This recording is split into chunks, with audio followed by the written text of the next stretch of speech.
dari kali ini tentang input output ya.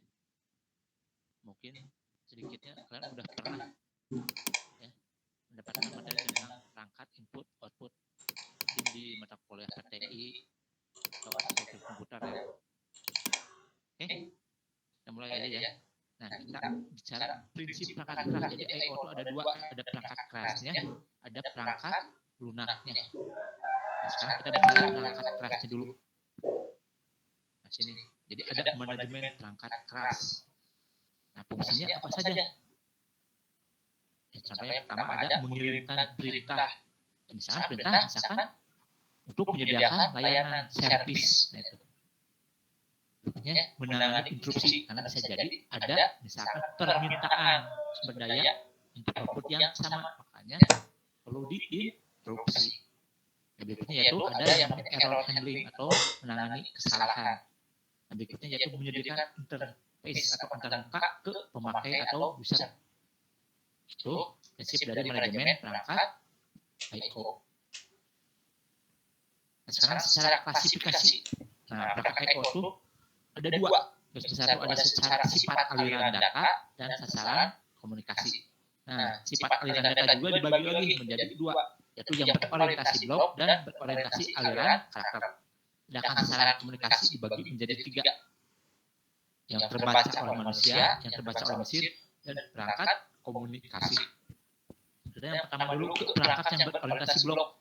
Nah, bicara blok berarti ada ukuran tetap. Nah, di sini contohnya yaitu ukurannya berukuran 128 sampai 1024 byte. 1 byte itu 1 byte itu 8 bit. Ya. Nah, di mana masing-masing blok itu memiliki alamat tersendiri. Itu. Jadi di sini itu blok-bloknya itu independen. Ya. Masing-masing seperti itu. Nah, di sini contohnya apa? Jenis blok itu ada di tape, CD-ROM, optikal, di itu presiden berbasis blok. Kayak ruang-ruang. Seperti itu. Berikutnya ada yang namanya orientasi aliran karakter. Nah, di situ hampir sama prinsipnya. Seperti blok, cuman dia itu tidak membentuk suatu struktur blok. Nah, sini contohnya itu terminal, printer, kertas, satu berubah pins, ya, pins pancar, interface jaringan, mau binnya tetap. Jadi bukan blok. Kalau blok tuh, contohnya kayak tadi CD-ROM aja itu kan ada bloknya. Kayak menyimpan data itu ada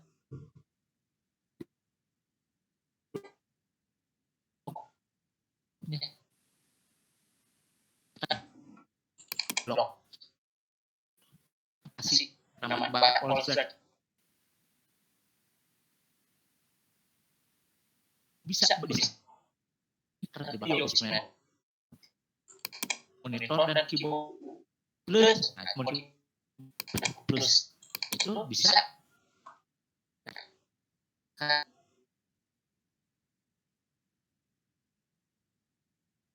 sensor, controller seperti itu. Nah, terakhir yaitu perangkat komunikasi, berarti yang digunakan untuk berkomunikasi dengan perangkat. Contohnya perangkat yang lainnya di sini contohnya itu modem. Itu kan menggunakan modem kita bisa berkomunikasi dengan perangkat lain secara internet. Bisa berkomunikasi juga dengan jarak jauh. Sekarang kita bicara device controller. Nah, bicara perangkat berarti ada controller pengatur. Nah, kita bicara manajemen. Di sini ada yang namanya device controller. Terus itu adapter. Nah, fungsinya untuk mengaktifkan perangkat eksternal. Nah, selain mengaktifkan, dia juga akan memberitahukan apa nih yang akan atau perlu dilakukan oleh perangkat. Jadi perintah mengaktifkan dan memberi perintah seperti itu. Nah, di mana unitnya itu, unit I/O itu ada dua, komponen elektronik dan komponen mekanik. Jadi contoh komponen elektronik itu magnetik atau magnetic tape. Karena dia diinstruksikan untuk kembali ke posisi awal. Nah, di awal saya bergerak lagi ke record selanjutnya. Itu masuk ke komponen elektronik. Nah, komponen mekanik itu contohnya di sini head, printer. Itu kelihatan ada mekaniknya seperti itu.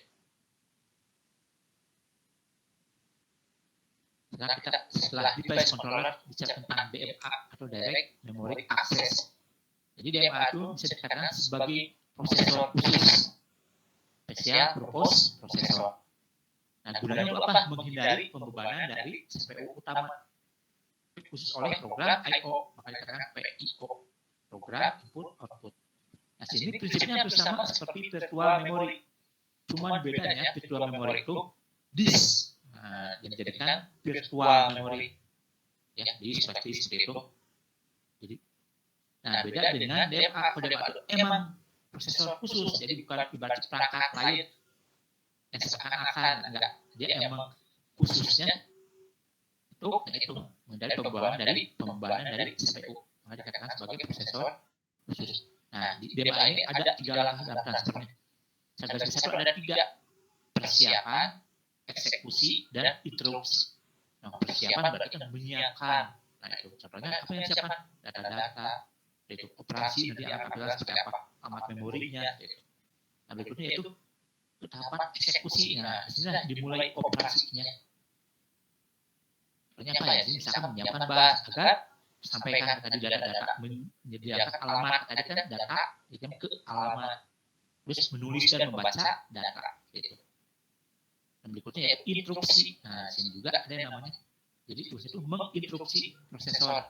Nah, contoh misalkan tadi ada sumber daya yang ingin digunakan perangkat I/O yang ingin digunakan oleh sumber daya yang lainnya atau proses yang lainnya seperti itu. Akan dilakukan interupsi oleh sistem operasi. Ya. Nah, sekarang masalah-masalah manajemen I/O. Nah, yang pertama penamaan seragam. Jadi penamaannya itu pasti seragam. Jadi bukan berarti tergantung pada perangkat. Misalkan khusus modem namanya ini enggak. Jadi semuanya itu pasti namanya seragam. Contohnya namanya itu misalnya dalam bentuk string atau integer. Jadi penamaannya bukan bergantung pada perangkatnya itu sendiri. Nah, berikutnya yaitu ada penanganan kesalahan atau error handling. Nah, itu diusahakan. Jadi penanganan kesalahan itu tadi sedekat mungkin dengan perangkat keras. Maksudnya sedekat mungkin itu biar lebih cepat penanganannya. Jadi sedekat maksudnya secepat mungkin dengan perangkat keras. Nah, berikutnya yaitu ada yang namanya transfer sinkron dan asinkron. Nah, sini sinkron dan asinkron. Nah, simpelnya seperti ini. Intinya ya I/O itu asinkron, jadi belum sinkron. Tapi saya contoh aja biar paham. Misalnya kalian pernah mungkin mendownload pakai bantuan, misalkan download manager, misalkan IBM, ya, internet download manager. Nah, kalau kalian misalnya kalian itu download itu ada 4 file. Nah, dari 4 file ternyata file yang pertama itu paling gede. Nah, karena gede, ternyata proses downloadnya itu kecepatannya lebih rendah dibanding yang lainnya. Akhirnya kalian pause dulu yang lain tuh 2, 3, 4 tuh. Kalian pause sampai yang satu selesai. Nah, satu selesai, 2, 3, 4 itu bisa dilanjutkan kembali downloadnya. Istilahnya itu disinkronkan lagi. Jadi nggak mulai lagi dari nol downloadnya. Saya seperti itu di resume. Nah, di pause langsung di resume. Ya, langsung berarti disinkronkan lagi. Sama prinsipnya dengan I/O2 seperti itu. Jadi perangkat itu bisa di pause dulu. Misalkan ada proses lain yang butuh budaya I/O gitu, maka akan tadi misalkan diinterupsi. Berarti dari awal lagi dilanjutkan. Ya kayak misalkan musik. Nah, musik itu kalian bisa di pause. Kalau di play lagi, saya tidak langsung disinkronkan lagi. Kayak misalkan video play, kecuali kalian balikin lagi misalkan ke awal gitu. Itu prinsip dari sinkron dan asinkron. Yang berikutnya itu ada cerebral dan duplicate. Ya, di sini simpel aja. Proses cerebral itu berarti bisa digunakan secara bersamaan. Bersama tapi bersamaan, ingat ya. Maksudnya bersama itu bersamaan, bareng-bareng. Ya, sini contohnya itu bisa digunakan secara bersama, bareng. Nah, beda dengan duplicate. Bisa digunakan secara bersama tapi tidak bersamaan. Contohnya printer. Printer bisa dipakai oleh banyak misalkan komputer yang terhubung dalam jaringan, tapi nggak bisa digunakan secara bersamaan. Printnya satu-satu. Misalkan makanya tergantung antrian. Misalkan PC 1 dulu, selesai baru ke PC 2, baru ke PC 3. Seperti itu ya. Jadi sama-sama bersama tapi tidak bersamaan. Sekarang hierarki manajemen perangkat I/O ada 4. Secara hierarki itu ada interrupt handler, penanganan interupsi, ada device driver, ada perangkat lunak device independen, ada perangkat lunak level pemakai. Nah, sekarang ke yang intrup handler dulu. Nah, sini dikatakan penanganan interupsi. Nah, kenapa harus ditangani? Ini biar tidak mengganggu. Ya, maksudnya apa? Biar tidak terganggu. Makanya di sini itu yang namanya interupsi itu pasti disembunyikan. Jadi terasa padahal terjadi interupsi. Itu. Ya. Nah, berikutnya setelah disembunyikan itu maka device driver itu akan diblok kalau terjadi interupsi itu. Diblok sementara. Nah, dia sampai EO diberikan, dia akan menunggu terjadi interupsi. Makanya saat diblok kalau ada interupsi, nah yang blok itu pasti akan masuk ke yang ready queue atau status antrian. Nah, di sini makanya ketika interupsi terjadi, prosedur penanganan interupsi itu bekerja. Nah, di mana yang tadinya status blok itu akan masuk ke status antrian atau ready queue. Disinilah handler itu berfungsi itu bekerja. Nah, sekarang device driver. Nah, di sini bisa katakan tuh perangkat itu bergantung kepada driver atau device driver. Nah, di sini katakan semua kode bergantung perangkat ditempatkan di device driver. Karena perangkat nggak bisa berjalan tanpa adanya device driver. Gitu.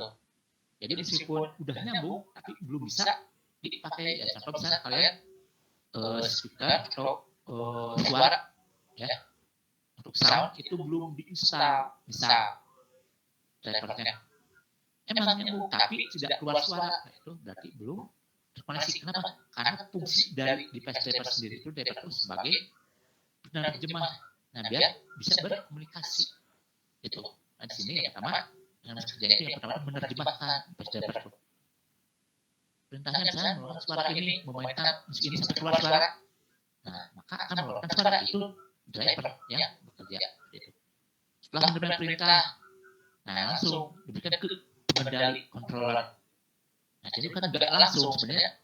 Driver langsung nulis dulu ke register. Nah, bicara ke alamat seperti itu. Nah, setelah itu operasi selesai, langsung statusnya ada nggak? Statusnya ada kesalahan nggak? Nah, kalau misalkan tidak ada kesalahan, berjalan baik, langsung driver akan melewatkan data ke perangkat lunak device independen. Nah, dari sini, kemudian driver akan melakukan status operasinya, misalnya tadi biar baik, ke pemanggil, makanya keluar suara. Itu mekanisme dari device driver. Nah, sekarang perangkat lunak device independen. Nah, di sini tujuannya itu membentuk fungsi-fungsi I/O kayak tadi dari device driver itu kan langsung ke perangkat lunak device independen. Jadi membentuk fungsi-fungsi I/O yang berlaku untuk semua perangkat. Nah, nanti juga dia itu yang memberi antar muka ke perangkat lunak device pemakai user. Nah, di sini perangkat lunak device independen itu yang memberikan antar muka interface. Nah, di sini fungsi-fungsinya yang pertama itu sebagai interface untuk seluruh device driver. Terus penamaan perangkat untuk proteksi juga, ya, sama pelaporan kesalahan juga ada. Nah, terakhir sekarang perangkat lunak level pemakai, berarti yang tampil ke user pengguna. Nah, itu kebanyakan perangkat lunak itu sebenarnya I/O itu terdapat di sistem operasi. Ya. Sama tadi sebenarnya meskipun ada manajemennya, tetap yang mengaturnya itu sistem operasi. Nah, jadi dia ada drivernya, tapi driver itu tetap butuh library atau pustaka-pustaka lain yang ada di sistem operasi yang ditangani oleh sistem operasi. Misalkan kalau di Windows misalkan di Win32-nya, jadi ada library butuh library lanjutan seperti itu. Nah, itu untuk bisa berkomunikasinya yaitu ada yang namanya sistem call. Betul. Ya. Nah, juga ada yang namanya pooling. Pooling itu apa di sini tuh cara khusus untuk berurusan dengan perangkat I/O. Nah, yang didefinisikannya itu ke sistem multi programming. Ya, contoh simpel gini aja lah. Contoh, kalian mungkin pernah misalkan buka YouTube. Nah, YouTube-nya itu dibukanya, ternyata ada, misalkan kan mau buka, misalkan contoh aja, buka YouTube ada film 2, atau musik lah. Musik 2, jadi ada 2 tab YouTube musik. Nah, dua-duanya kalian play.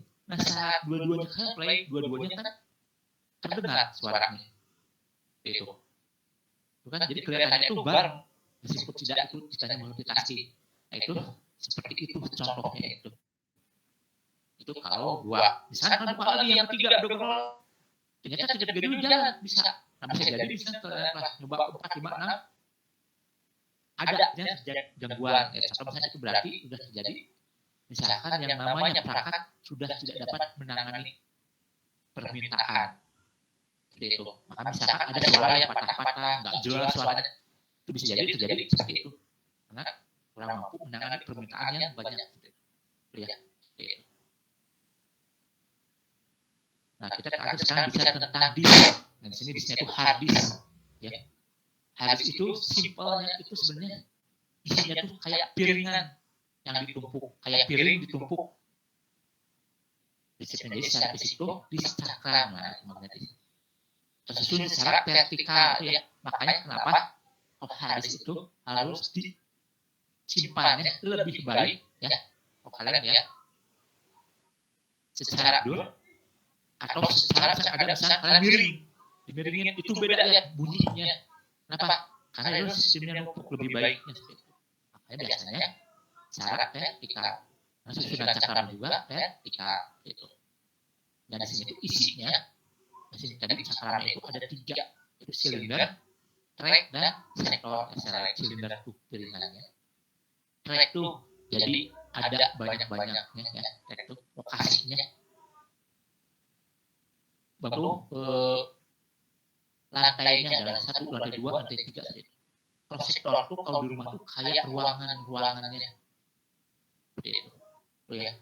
Jadi nanti itu cakram itu melingkar, ada tracknya, sektornya. Nah kalau penuh misalkan ke track selanjutnya seperti itu. Prinsipnya seperti itu. Nah itu seperti ini, ya piringan beratnya seperti ini. Beratnya, jadi ada headnya juga nanti yang ngatur misalkan track mana, sektor yang mana. Ini contohnya. Yang merah itu tracknya, jadi dia gitu. Yang nomor 93, nah itu sektornya, kayak ruangannya, terus apa? Ya, makanya kalau yang prinsipnya seperti ini, hard disk itu kadang mau pengen tahu, misalkan hard disk itu masih berfungsi baik atau enggak, lihat aja dari suaranya. Kalau masih sunyi isinya, berarti bisa bagus kadang. Tapi kadang kalau yang udah bunyinya nih, dengan bunyi aja, itu berarti udah kurang berfungsi dengan baik. Bisa jadi ada gangguan dari misalkan dari headnya, piringan. Makanya banyak kendala itu beda. Nah kadang kalau bukan hanya dari sektor, kalau udah parah itu sampai nggak kebaca. Nah di sini sebenarnya nggak kebaca itu bukan berarti disknya itu rusak. Karena bisa jadi rusak tuh kadang rusak ganti. Nah padahal bisa jadi misalnya ini contoh nih, misalnya itu ada 3 piringan di sini. Bisa jadi ternyata yang itu hanya piringan yang paling atas. Nah sebenarnya kalau yang mesti tinggal dibuang itu bisa berjalan lagi, atau dikanibal diganti yang rusak dengan yang piringan yang baru, bisa berjalan lagi. Itu prinsipnya. Ya, jadi rusak berarti rusak semuanya. Sama bisa juga dengan memori RAM. Lalu kadang udah nggak kedetek rusak, ya udah aja buang. Padahal tinggal dicek, jadi kan ada blok-bloknya kita cek mana nih yang rusak mana enggak. Kalau rusak ya udah tinggal ganti atau dibuang, pasti jalan lagi. Prinsipnya seperti itu. Sebenarnya simpan juga prinsip ini, prinsipnya kayak prinsip lampu LED. Bukan lihat ya, pernah LED itu ada misalkan kalian punya akuarium, contoh aja, pakai lampunya LED, tiba-tiba rusak. Sebenarnya tinggal lihat, kalau LED itu kalau rusak pasti ada tanda titik hitam di lampunya. Nah itu tinggal dibuang, tapi bukan cuma dibuang, karena kan harus nyambung semua. Tinggal gimana caranya mau ganti, atau jadi kanibal, atau kalian sambungkan, misalkan pakai tembaga itu. Penyambungnya itu pasti akan jalan lagi. Itu prinsipnya sama seperti itu. Jadi bukan berarti rusak itu total semuanya ya, harus diperiksa. Nah bicara disk tadi kan bisa buat menyimpan, membaca. Berarti ada yang namanya pengalamatan disk. Nah, tadi kan ada sektornya. Kita alamat ini, disimpan sektor ini di track ini. Berarti ada yang namanya pengalamatan disk. Nah di situ disk itu dialamati secara sebagai array tadi. Sektor itu sebagai array. Nah maka nomornya, penomorannya pasti dimulai dari 0 karena array. Ya. 0, 1, 2, 3. Ya, kayak misalkan contoh sektornya totalnya ada 100. Berarti nanti itu nomornya sebagai array 0 sampai 9, 10, 9. Kalau total sektornya 128 berarti 0 sampai 127. Gitu. Nah, sini unit terkecilnya itu blok, karena sektornya terdiri dari blok-blok. Ya. Itu bisa untuk operasi baca atau menulis. Nah, di sini untuk penomorannya dimulainya aturan dari kecil ke besar, makanya dari alamat yang paling awal dulu, array 0, indeks 0. Itu step pertama tuh. Itu track pertama. Ya, dari yang paling luar. Makin ke dalam berarti makin besar gitu. Itu ya, disimpelnya seperti itu. Nah, di sini juga urutannya itu mendahulukan silinder yang sama sebelum pindah ke track berikutnya. Kenapa? Yaitu mengurangi perpindahan head. Makanya misalkan itu pasti dalam satu track dulu. Itu mengurangi waktu perpindahan atau istilahnya persist time. Nah, di sini ya. Penanganan disk request. Jadi permintaan untuk penanganan disk. Contohnya penanganan untuk misalkan read, write, ya, untuk transfer data seperti itu. Ini dilakukannya oleh sistem operasi. Nah, mekanismenya ya, contohnya yang pertama seluruh proses butuh transfer data dari dan ke disk. Maka proses akan memanggil sistem call dari sistem operasi. Berikutnya sistem call akan muncul SO seperti itu. Baik itu ya, membaca. Ada device driver kan ngecek. Ada nggak device drivernya kok enggak?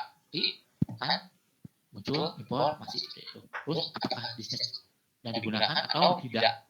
Karena kalau ada permintaan bisnis yang digunakan pasti akan muncul juga informasinya seperti itu. Dan kedua terjadi operasi write dan read. Itu simpelnya seperti itu. Nah, sini ada yang namanya waktu penanganan disk request.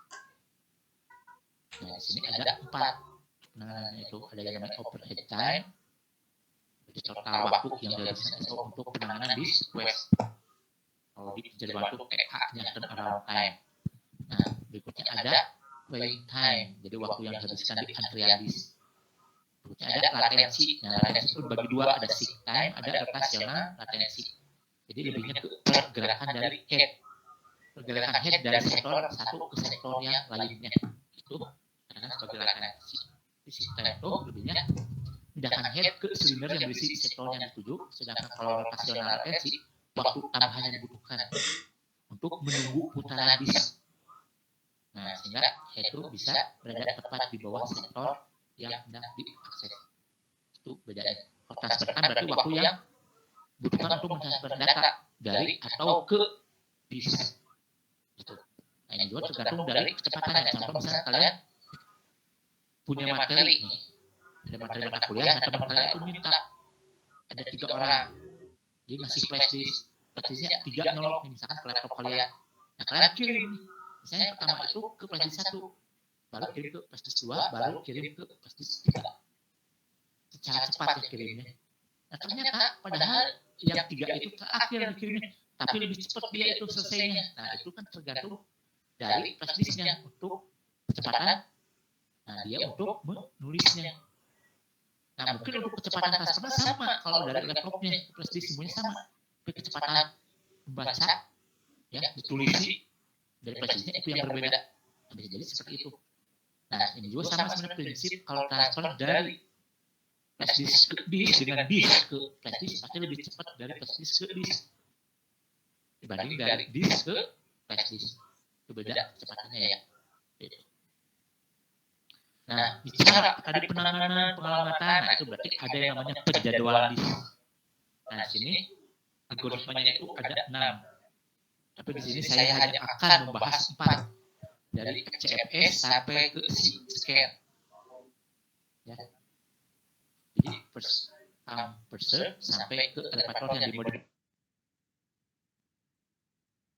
Pertama dulu CFS, ya bisa dikatakan sesuai kedatangan antriannya CFS tuh. Jadi yang datang pertama dia yang akan didahulukan. Bisa dikatakan kok adil ya adil kedatangan, tapi bisa jadi nggak adil nggak efisiensi. Kenapa? Ya bisa jadi karena nanti terpilih headnya itu bisa butuhkan waktu lebih banyak. Jadi waktu tanggapnya istilahnya itu membesar.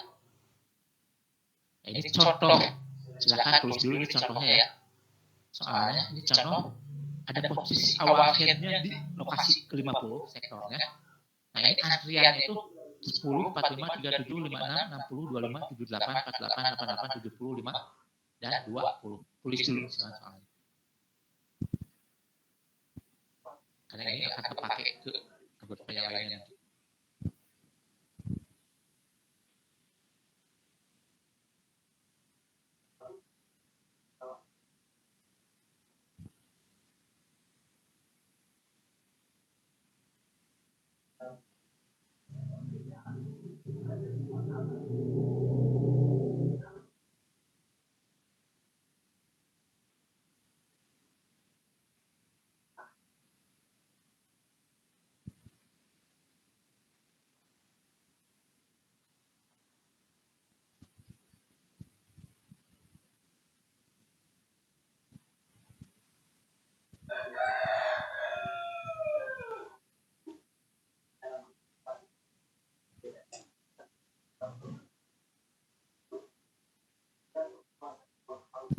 Oke, sudah ya. Nah, oke, di sini. Jadi yang pertama itu karena head itu awalnya posisinya di posisi ke-50 sampai 50. Nah, ingat CLS itu sesuai dengan kedatangan. Makanya dari 50 ke 10 dulu.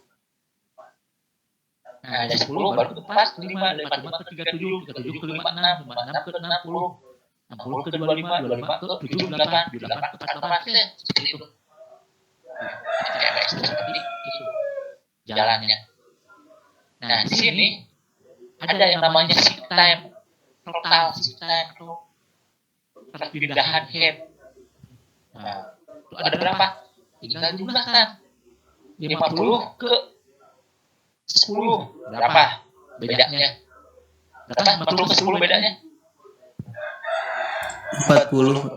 Oke, ingat 40. Sekarang dari 10 ke 45 bedanya berapa? 35. Tambahkan dengan yang sebelumnya. Jadi berapa? 75. Oke, 75 ya. Nah, sekarang dari 45 ke 37 berapa?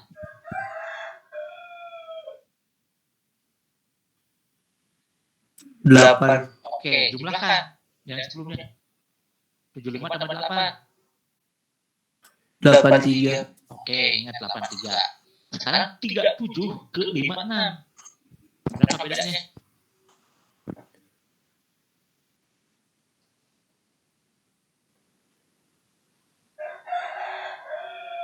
19. Oke, jumlahkan yang sebelumnya 83. 102, Pak. 2. Nah, sekarang 56 ke 60. Berapa bedanya? 4. Jumlahkan dengan sebelumnya jadi berapa? 106. 60 ke 25 bedanya berapa?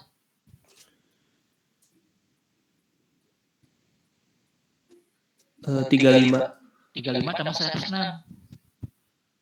141, Pak. Oke, ingat ya. Nah, sekarang 25 ke 78 bedanya berapa?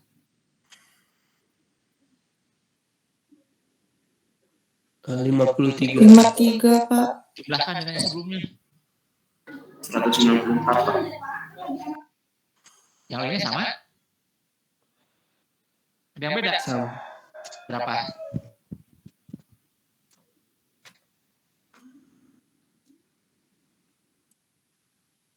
Ayo, berapa?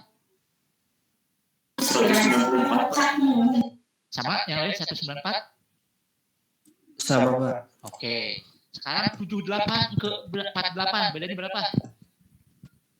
40 ya. Bukan 30 ya. Jumlahkan dengan 30. 224. Oke, sekarang 48 ke 88 itu bedanya 40.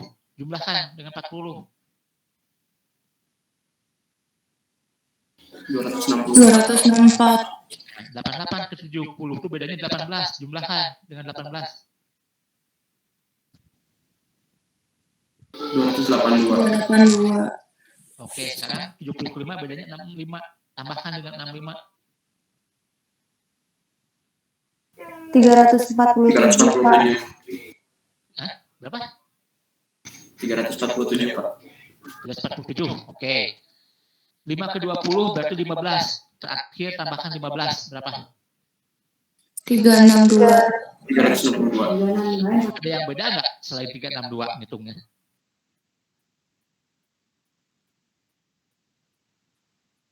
Harusnya 362 ya. Kalau beda berarti salah ngitung. Itu ya. Jadi total pergerakan head atau total seat time-nya itu 362. Ini secara FCFS. Ya, ada itu sesuai urutan. Nah, secara SSF atau SSTF sama aja. SSF itu shortest seat first, kalau SSTF itu shortest seat time first. Bedanya itu doang. Ya. Kalau dia itu, jadi melayani itu ke terdekatnya. Misalkan head dari mana awalnya 50, yang terdekat ke 50 itu yang mana? Jadi pasti ke situ dulu. Selalu seperti itu lihatnya tuh, yang terdekat. Dari tag di mana head berada. Itu simpelnya ya, ingat. Nah, ini soal yang sama. Soalnya sama, headnya 50. Kayak tadi 50, kenapa ke 48 dulu? Karena paling dekat dari 50 ke 48. Jalan kan cuma 2 bedanya. Dibanding 50 ke 56, itu kan bedanya 6. Ya, jadi seperti itu. Jadi kenapa dari 50 ke 48? Karena 50 ke 48 itu 2. Sedangkan 50 ke 56, itu bedanya 6. Makanya 50 ke 48. Nah, sekarang dari 48. 48 kenapa 45? Karena 48 45 cuma 3. 48 ke 56 pasti kan lebih jauh. Beda 18 ya. Lanjut dari 45 pasti ke 37. Karena kenapa 45 ke 37 kan bedanya 8. Beda 45 ke 56, beda 11. Ya. 48 ke 56 berarti beda 8 ya. Oke. Selanjutnya seperti itu 37 ke 25 bedanya 12. 25 pasti ke 20. Nah, di sini 10 5. Nah, dari 5 karena udah semua mau gak mau berarti sekarang 0 dari 5 ke 5 6. Makanya sini langsung bergerak ke kanan sekarang dari 5 ke 56.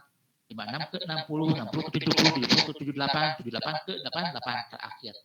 Itu seperti itu SSF atau SSTF pergerakannya. Jadi yang terdekat. Nah, sini berapa total nah sekarang? Dari seat time-nya atau perpindahan head-nya. Oke, 50 ke 48. Berapa bedanya? 2. 48 ke 45. 3. Oke, jumlahkan 3 dan sebelumnya 5. 45 ke 37. 8. Jumlahkan dengan yang sebelumnya 13. Oke, 37 ke 25. Bedanya 12. jumlahkan dengan sebelumnya 25. Oke, 25. 20 ke 25 bedanya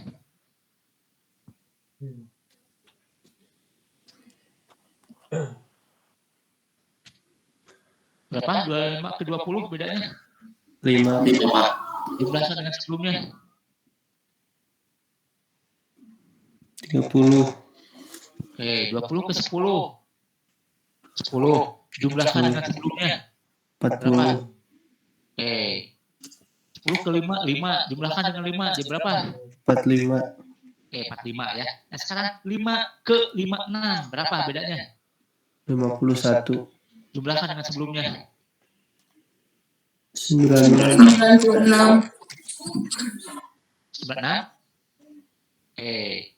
Nah, sekarang 56 ke 60, beda 4. Jumlahkan dengan 4. 100 Pak. Oke, sekarang tambahkan lagi 10, 60 ke 70. Tambah 10, 110. tambah 8, 118. tambah 10. 128. Apa benar 128? Pertanyaannya, silakan hitung ulang. Ada yang beda nggak?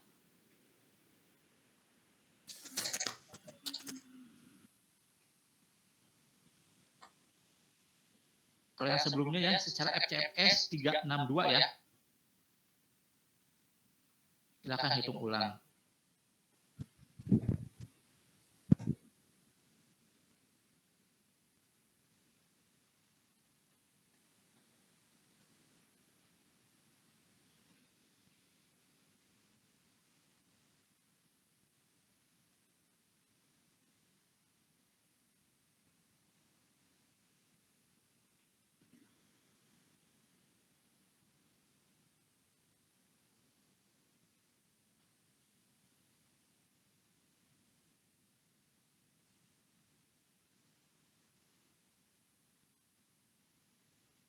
Ada yang beda nggak?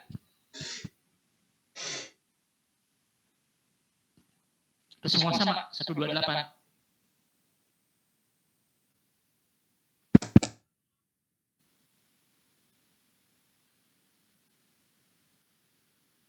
Benar. Nah kalau ya karena ada ini masih seperti ini. Nah sekarang kita lanjut. Nah ini elevator scan. Nah ini kalau dia itu awalnya itu bergeraknya ke arah yang sama dulu. Nah arahnya bergerak ke kanan dulu sampai ke akhir, ke ujung. Nah jadi harus sampai ke ujung dulu. Nah dari ujung baru dia bergerak sebaliknya. Jadi misalnya awalnya ke kanan jadi ke kiri, tapi harus lewat ke ujung dulu. Sama kalau ke kiri dulu, harus sampai ke yang paling kiri dulu. Indeks 0 istilahnya tuh. Baru dia bisa balik ke kanan lagi. Itu simpelnya seperti itu elevator. Oke, ini contoh yang sama. Ya. Jadi gerak bisa jadi ke kanan, bisa ke kiri. Nah ini contoh seperti ini. Lihat. Headnya sama 50. Dari 50 dia ke 56 dulu. Terus kanan aja dulu, 6, 60, 70, 78, 88. Nah sebenarnya terakhir 88. Tapi kan harus, kalau balik lagi itu harus lewat ujung dulu. Nah ujung kan 99, maka dari 88 ke 99. Ya 99 baru mundur ke 48, baru ke 45, 27, 25, 20, 10, 5. Itu elevator scan. Seperti itu ya. Jadi lewat dulu, ke ujung dulu, kalau mau balik tuh seperti itu. Ini ke kanan. Nah sekarang contoh yang lain, tapi di sini ini contoh soal yang beda, tapi ini gerak ke kiri. Ini kan contohnya headnya itu di 25, tapi di 25 ke 20, 10 pasti ke 0.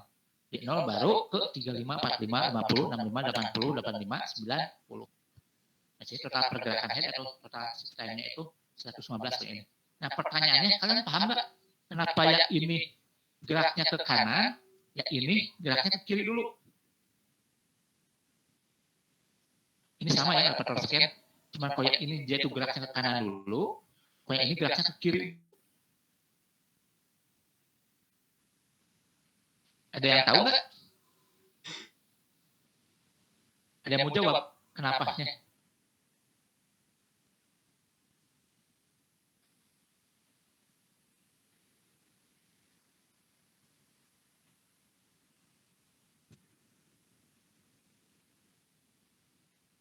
Normalnya pergerakan itu ke kanan ya, tadi kan arah itu dari yang lokasi paling awal 0 atau indeks 0 normalnya.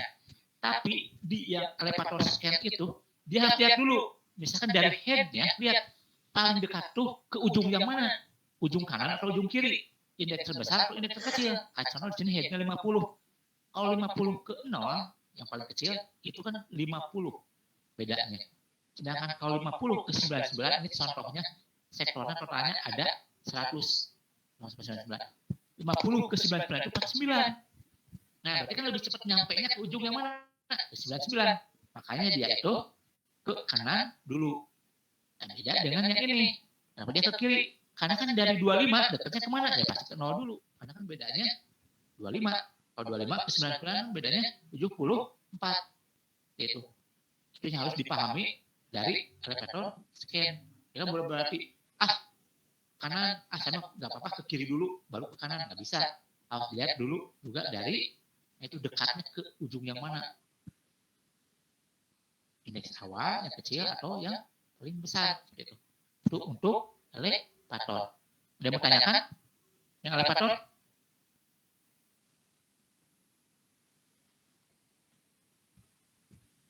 Paham ya? Sekarang lanjut. Ya, ini hampir sama elevator, tapi dia itu dimodifikasi. Nah, dimodifikasi seperti apa? Jadi dia itu pergerakannya hanya satu arah. Kalau yang sebelumnya elevator scan itu misalnya kanan dulu sampai ujung baru ke kiri pergerakannya. Beda kalau elevator itu enggak, kanan terus. Pindah itu hanya pindah dari satu ujung ke ujung yang lain. Seperti itu. Nah, tapi normalnya elevator itu ingat pergerakan itu dari kiri ke kanan. normalnya ya. Makanya ini contoh soal yang sama. Posisi 50 tuh sama. 56, 88, 99. Nah dari 99, ujung yang 99, dia langsung pindah ke ujung awal atau ke lokasi awal ke 0. Dari 0 baru lanjut ke 5, 10, 20, 25, 37, 45, 48. Seperti itu.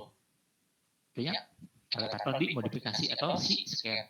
Nah sekarang lihat juga kalau yang 25 ini soal yang berikutnya ya. Gue sama ke kanan dulu.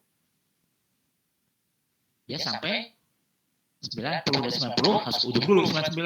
Dia langsung ke lokasi awal ke 0 dari 0 lanjut ke 10 dan 20.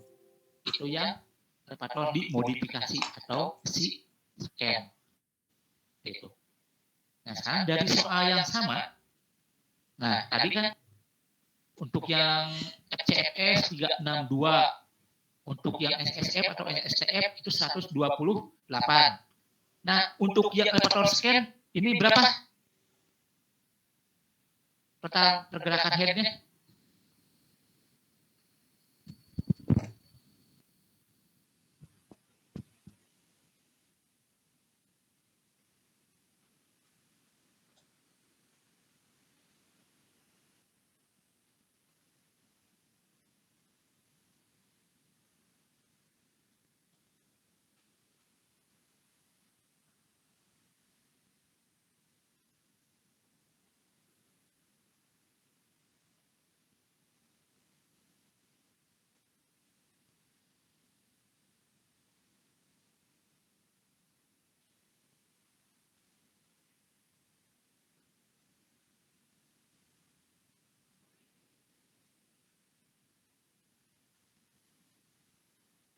Apa ada sudah menghitung?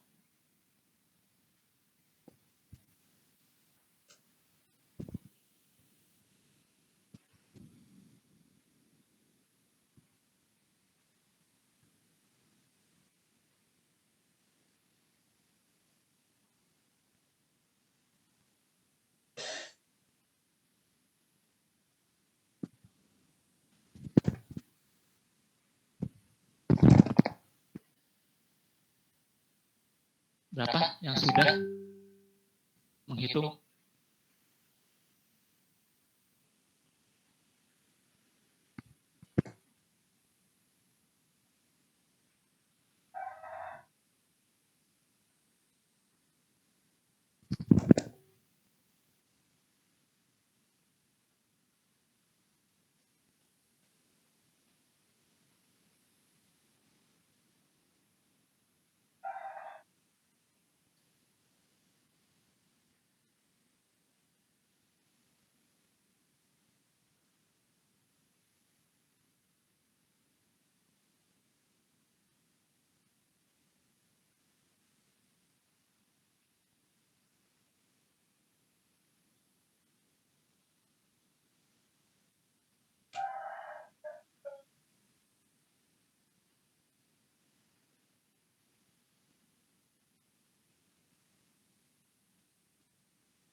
Nah, sudah menghitung berapa?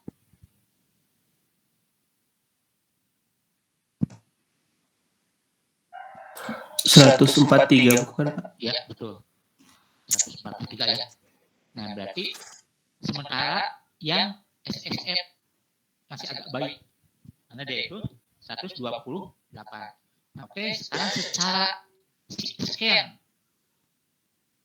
berapa totalnya?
ujungnya sama ya kayak yang kalkulator sebelumnya, cuma beda ini dia kalau 99 ke 0 berarti tambah 99, bedanya dari situ. Ya sudah dapat berapa?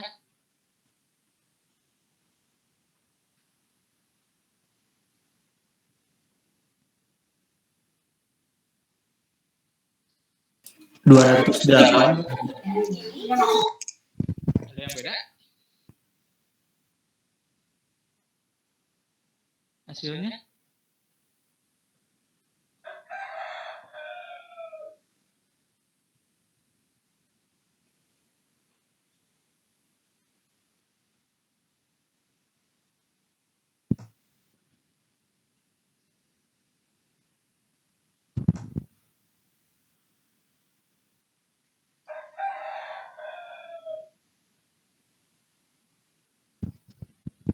Ada yang lain yang beda? 336 kan Pak? Berapa? 336. 336. Ada yang lain? 203, Pak. Yang lain?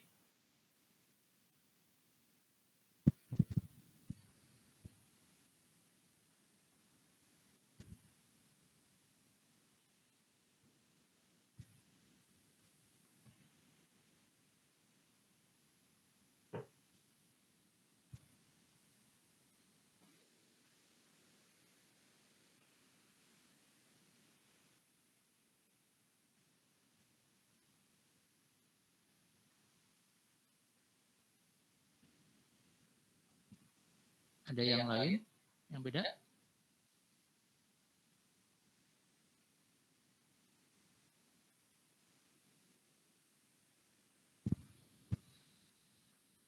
Hasilnya 196 ya. Nah, ini jadi 50 ke 56 dulu itu 6. 6 ke 4. 56 ke 64 ya. Jadi 10 ya, 50 ke 60. Simpelnya gini aja. 50 ke 99 butuh berapa?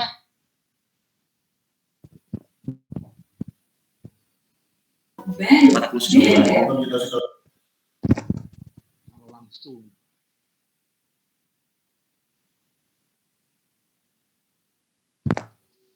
Ya, jadi 50 ke 99 itu kan 49, benar nggak? Ya, Pak. Dari 99 ke 0 berarti 99. Jadi 49 tambah 99. Itu berarti kan 148. Masuk tambah. Gini aja simpelnya sekarang. 148 ditambah 0 ke 48 berapa? 48. Iya, tinggal 148 tambah 48. Jadi hasilnya 196.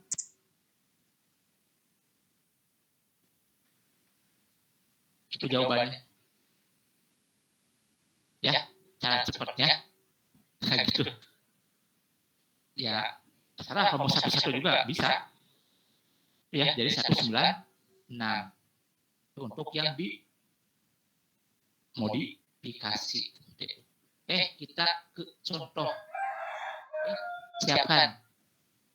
Tulis.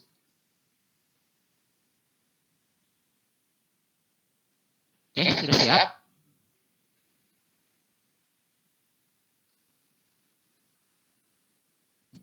Sudah siap belum? Sudah, Pak. Di sini posisi head, ingat ya posisi head. Itu ada di sektor ke-35. Head di sektor ke-35. Nah, jumlah sektor totalnya itu ada 128.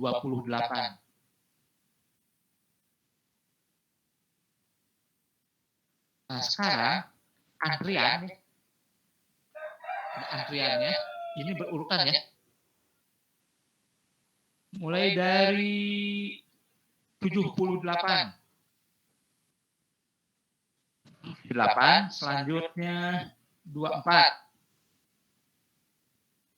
lalu 65, lalu 42,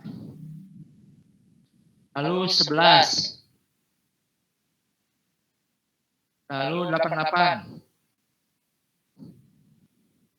lalu 93, lalu 37, lalu 102, lalu 56,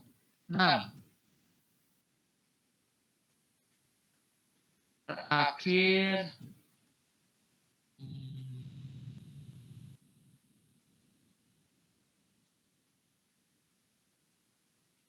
123. Ulang ya.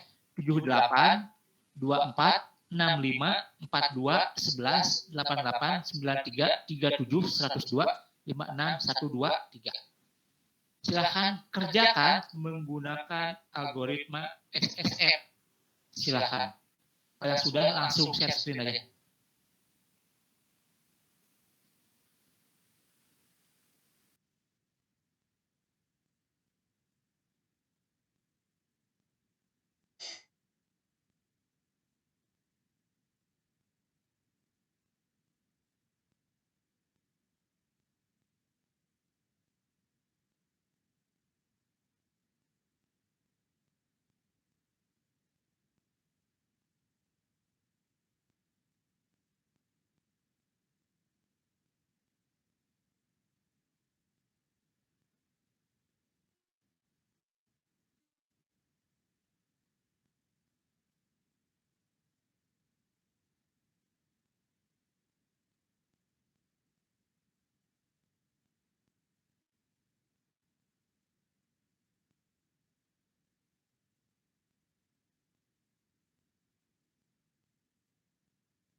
Totalnya 158 bukan Pak? Salah. 200, Pak. Iya, 200. Ingat tuh, 35 ke 123 berapa? 123 dikurang 35 berapa? 88. Iya, 88. Ingat ya, itu kan 88. Nah, sekarang dari 11 ke 123 berapa? 112. Ya.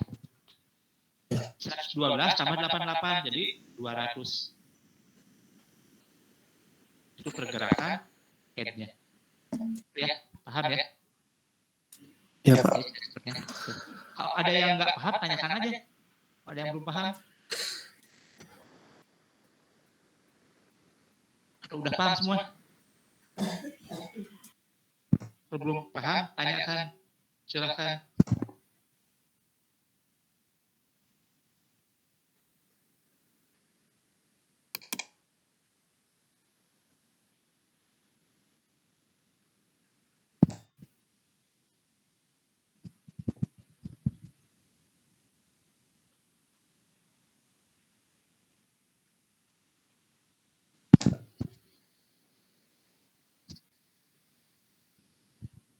Udah paham berarti ya? Anggap tanya. Itu ya. Itu yang SSM. Nah, beda kalau FCFS ya berarti sesuai kedatangan. Jadi 35 ke 78 dulu, lalu ke 24, 65 seperti itu. Itu kalau secara FC, FM. Beda juga kalau secara scan. Ujung dulu kayaknya 123, 1, 2. Nah ini salahnya bukan 128 ya, sampai 127. Kan sektornya itu kan 128, berarti 0 sampai 127. Awas hati-hati loh. Ya. Iya Pak. Kalau ini berarti sektornya 129. Oke, ini aja. Oke Pak. Oke, cukup, makasih. Ya itu ya, jadi seperti itu, lebih pahami lagi. Nah sekarang pertanyaan, gimana kalau misalkan nih, misalkan contoh headnya awalnya dari 50 langsung ke 60. Nah setelah 60 itu ada dua pilihannya, 58 dan 62. Gerak kemana? Nah ini geraknya ke yang sebelumnya itu kan dari kiri ke kanan, maka lebihnya ke kanan aja dulu. Karena pergerakan saat itu akan lebih efisien. Prinsipnya seperti itu. Ya, oleh sama misalkan ada contoh kasus seperti itu. Nah beda kalau misalnya seperti ini. Ini mulainya dari head. Nah misalnya dari head misalkan 50. Pilihannya itu yang terdekatnya 52 dan 48. Pilih yang mana dulu? Ini balik lagi tergantung pakai algoritma mana. Ya, misalkan pakai yang SSF. Nah kalau pakai SSF lebih baik yang ke kanan dulu. Kenapa? Karena kan pergerakan itu ingat dari kecil ke besar normalnya. Lebih baiknya. Tapi ada tapinya juga. Bisa juga dilihatnya ke setelahnya. Lihat setelahnya itu. Makanya yang mana? Yang dekatnya. Apa lebih kecil lagi? Apa lebih besar? Nah, jadi lihatnya seperti itu juga. Yang selanjutnya. Sektor selanjutnya. Lihatnya. Dan lebih efisien seperti itu. Ya, jadi harus dipahami seperti itu. Oke, silakan ada yang mau tanyakan? Kalau cukup paham?